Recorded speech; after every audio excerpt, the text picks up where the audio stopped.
Hi everybody, I hope you're having a great day. In this video I'm going to be covering Darth Maul. He made his first appearance in Star Wars Episode 1, and he hails from the planet Dathomir, where he's a part of the Zabrak species, also being part of a warrior tribe known as Nightbrothers.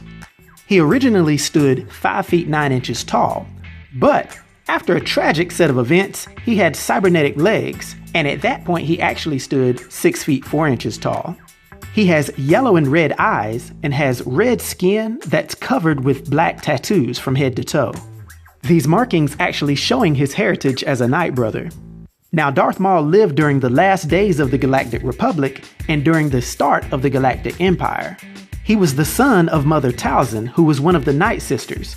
In his younger days, a deal was struck between Mother Talzin and Darth Sidious, and he was then taken as a Sith apprentice and was given the name Darth Maul.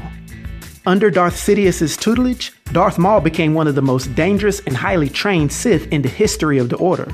His fighting style was characterized as being very acrobatic, agile, and ferocious. And adding to his air of intimidation is that he typically wielded a double-bladed lightsaber.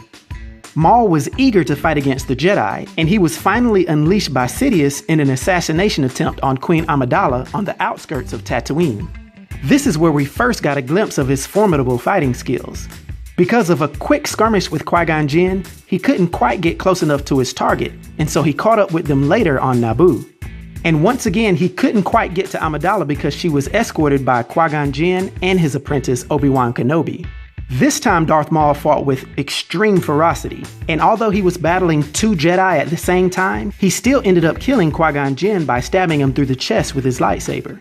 But unfortunately for Maul, this would be just the motivation that Obi-Wan needed to overcome and beat him. Obi-Wan Kenobi actually cut him in half, and he fell back, falling down to the planet's core, and Darth Maul was then seemingly dead. It was later revealed that Maul had survived this traumatic injury by purely focusing on his hate for Obi-Wan Kenobi. Maul's body had been dumped among the junk on the planet Lotho Minor, and over the next 10 years, he went into a state of madness, staying alive by scavenging and eating vermin. While here, he had also piecemealed together mechanical spider-like legs that replaced his severed ones. But he didn't stay in this state very long because he ended up being found by his brother, Savage Opress, and the two of them went back to his homeworld, Dathomir. When they got there, Nightsister Mother Talzin used her dark magic to restore his fallen mind and body. With his renewed mental state, Maul then took Opress as his apprentice and refocused on killing Kenobi and regaining what he lost. Darth Maul would also learn that during his absence, Count Dooku replaced him as Darth Sidious's apprentice. Therefore, the Sith's war against the Republic started without Maul, as the Clone Wars started across the galaxy. But Maul returned in the middle of the conflict and brought his new allies to the fight, known as the Shadow Collective. This small group was powerful and actually took over the entire planet of Mandalore. Also during this time, there were several run-ins that he had with Obi-Wan, and in an act of pure hatred, he killed Obi-Wan's former lover, Duchess Satine Kryze. But this act was so brutal that it created a dark side ripple that was sensed by his former master, Darth Sidious. At this point, Sidious didn't want anything interfering with his plans, and he came to Mandalore where he declared the Zabrak brothers to be his enemies. Upon arriving there, Darth Sidious killed Savage Opress and took Maul captive, taking pleasure in torturing his old apprentice.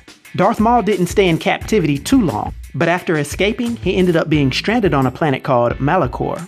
Being stranded there for years, he lucked up when a young Padawan named Ezra Bridger and his friends actually visited the planet in search of power to destroy the Sith. Maul used trickery and befriended them, actually helping them along in their journey and making Ezra his new apprentice. Together, they climbed the planet's Sith temple to acquire the Sith holocron. But Maul's true intentions eventually would come out because the temple was in fact a battle station and he wanted to use it for revenge on all of his enemies.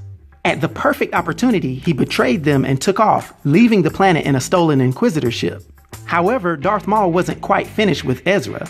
He later tracked the young Padawan and his friends back to their ship. He took the crew hostage and forced Ezra to unlock and combine his Jedi holocron with the Sith artifact that he had recovered on Malachor. Because of this ritual, they both saw visions of a planet with twin suns, and they were also somehow psychically linked from this point as well. At the conclusion of this ritual, Maul took off to his ship, yelling over and over, "He lives." This, of course, was him referencing Obi-Wan Kenobi and the fact that he was alive on Tatooine.